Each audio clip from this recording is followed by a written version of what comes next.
তোমার স্কুলের সময় হইতাছে, তুমি স্কুলে যাও, নয়তো স্যারে বকবো।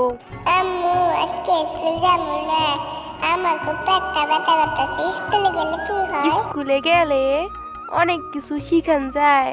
আজকে তুমি স্কুল থেকে আইলে তোমার অনেক কিছু দিব, তোমার আব্বু তোমার জন্য অনেক কিছু আনছে।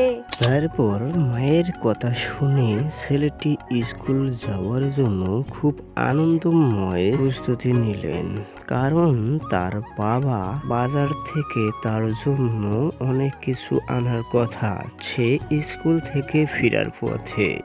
কি মজা লাগতেছে, স্কুল থেকে আইলে বাবা কিছু দিলে রে।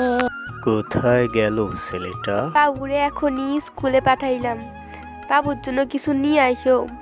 আমি বাবুরে কইছি যে স্কুল থেকে আইলে অনেক কিছু দিব। সকাল সকাল কই গেছিলা?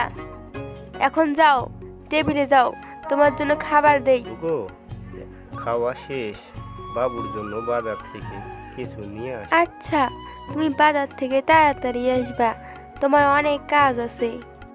বাচ্চারা, তোমরা সবাই স্কুলে আইছো। আজকে আমরা খুব সুন্দর একটা ক্লাস করতে চাচ্ছি।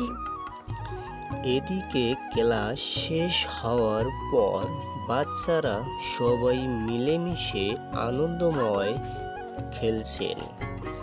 বাচ্চাদের যেন আওয়াজ, কিচিরমিচির পাখির সুর আর গুণগান, এতে বাচ্চাদের হই উল্লাস আর আনন্দময়ে যেন এক সুমধুর মিষ্টি কিচিরমিচির। বাচ্চারা সবাই আনন্দময় খেলছেন আর একে অপরের সঙ্গে কথা বলছেন, যেন এক মিষ্টি মধুর সুর আর কিচিরমিচির গুণগান। এবার টিফিন শেষের পালা। আজকে আমরা একটা মজার গল্প শিখবো, তোমরা চুপচাপ শুনবা, কেউ কথা বলবা না। তোমরা কেমন আছো মিয়া ভাই? তোমার শরীরটা ভালো? আমি একটু বাজারে যাইতেছি, আজকে থাকো, আর একদিন কথা বলবো, আমার একটু সময় কম।